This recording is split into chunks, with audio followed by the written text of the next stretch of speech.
আসসালামু আলাইকুম, আমার চ্যানেলে আপনাদের সবাইকে স্বাগতম। আজকে আমরা অনেক মজা করব, গল্প করব আর পেন্টিং করব। তো চলুন এবার আমরা মূল কাজ শুরু করি, সাথেই থাকুন। তো আজকে আমরা একটা পেন্টিং করব, ছোট্ট একটা পেন্টিং, কিন্তু এটার পেছনের কাহিনীটা অনেক মজার। আর সেটা হচ্ছে হ্যাঁ, গল্প তো বলবো, কিন্তু ছবি আগে এঁকে নেই। আরে কি দেখেন অবস্থা, আঁকতে যে কি একটা অবস্থা করে ফেলতেছি। পানি পড়ে যাচ্ছে, এই পড়ে যাচ্ছে, ওই পড়ে যাচ্ছে, আমি যে কি কি অকাম করি। যাই হোক, চলেন এবার ছবিটা নিয়ে কথা বলি। এই ছবিটাও একটা অর্ডারের পেন্টিং ছিল। আমার গত ভিডিওটা আপনারা যারা যারা দেখেছেন তারা জানেন যে গত ভিডিওটাও একটা অর্ডারের পেন্টিং ছিল। একজন ভাইয়া অর্ডার করেছিলেন। আর সবচেয়ে মজার বিষয় হচ্ছে কি জানেন, এই যে পেন্টিংটা আমি করছি না, এটার মাঝখানে শেষের দিকে একজন মানুষ বসানো ছিল, কিন্তু ভাইয়ার রিকোয়েস্টের কারণে আমি ওটা পাবলিশ করতে পারিনি। আমার পেজেও কিন্তু ওই ছবিটা নেই। যেহেতু রিকোয়েস্ট করেছিলেন তাই আমি আর ওই ছবিটা পাবলিশ করিনি আর ভিডিও করিনি। তো এখানে আমি মূলত দেখাবো দৃশ্যটা কিভাবে আমি আঁকছি। তো এটা মূলত একটা দৃশ্য ছবি ভাইয়া দিয়ে দিয়েছিলেন এবং আমি সুন্দর করে ওই জিনিসটাকে ফুটিয়ে তোলার চেষ্টা করছি। নিশ্চয়ই কাউকে গিফট দেওয়ার জন্য ছিল, যার কারণে এত সুন্দর স্পেসিফিক একটা লোকেশন এবং আলাদা একটা জায়গায় বসা অবস্থায় একজনের ছবি ছিল। এরকম টাইপের স্পেশাল কাস্টমাইজ পেন্টিং করতে কিন্তু আমার অনেক ভালো লাগে। এবং যখন আমার কাস্টমাররা আমাকে স্পেসিফিক ভাবে বলে দেন যে এভাবে করতে হবে, তাদের কাল্পনিক দৃশ্যগুলো বলেন বা অনেক সময় ছবি দিয়ে দেন, আমি মিক্স করে তারপর এঁকে দিই। সবচেয়ে বেস্ট পার্টটা হচ্ছে আমি যখন ছবিটা আঁকি এবং তাদের পছন্দ হয়। দেখতে দেখতে এখন যুগটা কোথায় চলে যাচ্ছে, তাই না? নিজেকে অনেক সময় সেই আদি আমলের বুড়ো নানীদের মতো মনে হয় যে আমিও বলছি ইস কি একটা জেনারেশন চলে আসছে। কিন্তু আসলে ব্যাপারটা হচ্ছে এখন তো এআই এর সময়। তো এআই দিয়ে অনেক সময় অনেক কিছু এডিট করে বানিয়ে ফেলা যায়, কিন্তু তারাই আপনাকে দিয়ে ছবি আঁকাবে বা ছবির মর্মটা বুঝবে যারা আসলে ছবি বা হাতে তৈরি শিল্পের মর্যাদা দেয়। এই কনসেপ্টে অনেক ভালো লাগে, তাই না? যে আপনার পছন্দের একটা ছবি আপনি একজন আর্টিস্টকে দিয়ে আঁকিয়ে নিচ্ছেন এবং সেও তার হাতে তৈরি করে দিচ্ছে, তার সময় দিয়ে, তার পরিশ্রম দিয়ে, তার প্রতিভা দিয়ে। বাপরে, একটা না অনেকগুলো জ্ঞানী জ্ঞানী কথা বলে ফেলছি। এবার একটু আজাইরা কথা বলি, কি বলেন? সাউন্ড ইফেক্ট গুলো এডিট করতে যে আমি নিজেই হাসতেছি।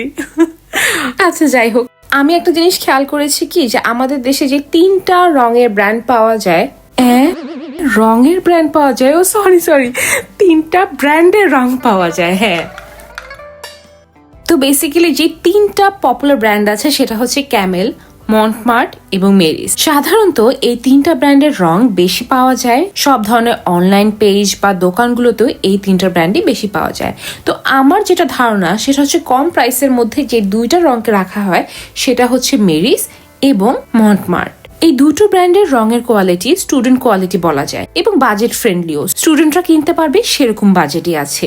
কিন্তু আপনি যদি প্রফেশনাল লেভেলে একটু ভালো কোয়ালিটির রং চান, তাহলে ক্যামেলের রঙগুলো আসলে সব দিক দিয়ে মানের দিক দিয়ে ভালো।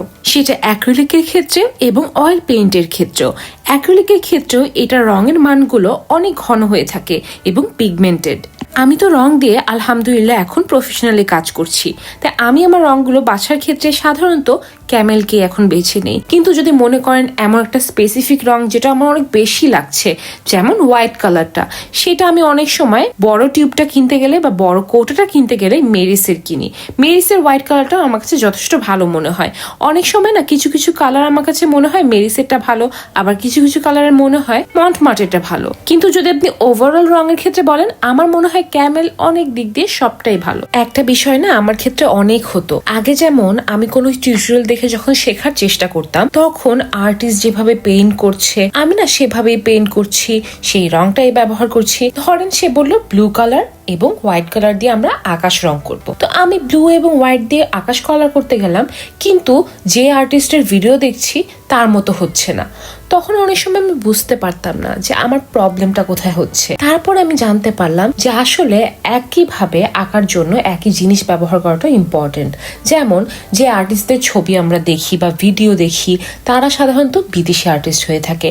তারা যে মানের রং ব্যবহার করছে, যে মানের ব্রাশ ব্যবহার করছে, এমনকি যে মানের পেজ পেপার বা ক্যানভাস ব্যবহার করছে তাদের ওই শিল্পটা তৈরি হওয়ার পেছনে কিন্তু ওই জিনিসগুলো অনেকটাই অবদান থাকে। এমনকি অনেক সময় একটা স্পেসিফিক টেক্সচারের জন্য কিন্তু স্পেসিফিক ব্রাশেরও প্রয়োজন হয়। আমরা অনেক সময় এটা খেয়াল করি না, মানে আমার ক্ষেত্রে এটা হতো যে আমি এটা খেয়াল করিনি, তাই পরে বুঝতে পারতাম না আমারটা কেন হচ্ছে না।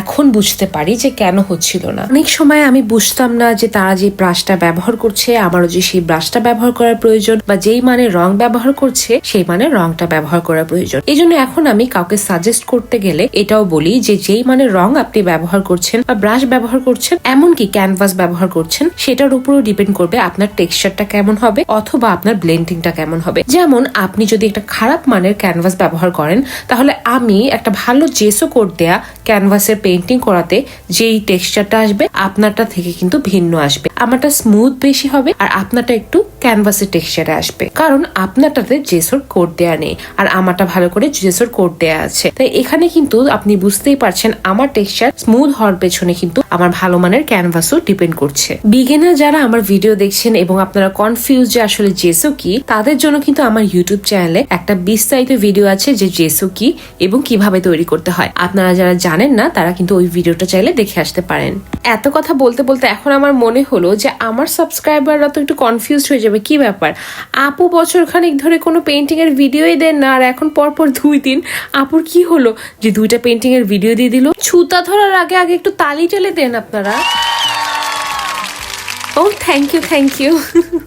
আরে ছুটি চলতেছে, আমিও একটু ছুটি পাইছি, তাই আপনাদের জন্য সুন্দর মতো করে ভিডিও করতেছি, মন টন ভালো লাগতেছে, ফ্রেশ লাগতেছে, তো ভাবলাম যে আপনাদেরকে একটু ট্রিট দেওয়া যাক।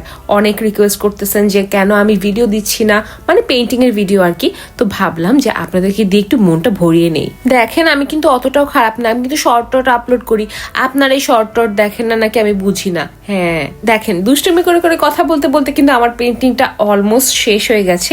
এই যে এই জায়গাটাতে কিন্তু মানুষটা বসানো ছিল, কিন্তু আমি ওই জিনিসটা ভিডিও করিনি এবং আপলোডও করতে পারবো না, কারণ অবভিয়াসলি প্রাইভেসি মেনটেন করতে হবে আমার কাস্টমারের। কিন্তু এখানে একটা হিউম্যান ফিগার বসানো ছিল, আমি সুন্দর মতো ওইটা কিন্তু পাঠিয়ে দিয়েছি এবং আমার কাস্টমারের খুবই পছন্দ হয়েছিল ছবিটা। মনে হচ্ছে যেন অনেক দিন পরে ফিরে এসেছি, কালকে আপনাদের সঙ্গে দেখা হলো, আজকেও ভিডিও করছি, আজকেও কথা হচ্ছে। আপনারা অনেকেই কমেন্ট করেছেন, আমার অনেক ভালো লেগেছে। আমি চেষ্টা করি যে আপনাদের কমেন্টের রিপ্লাই গুলো দিতে। আমি যখন ভিডিওটা আপলোড করব আপনারা চেষ্টা করবেন প্রথম দিকেই কমেন্ট গুলো করতে, তাহলে আমি সাধারণত সাথে সাথে রিপ্লাই দেওয়ার চেষ্টা করি।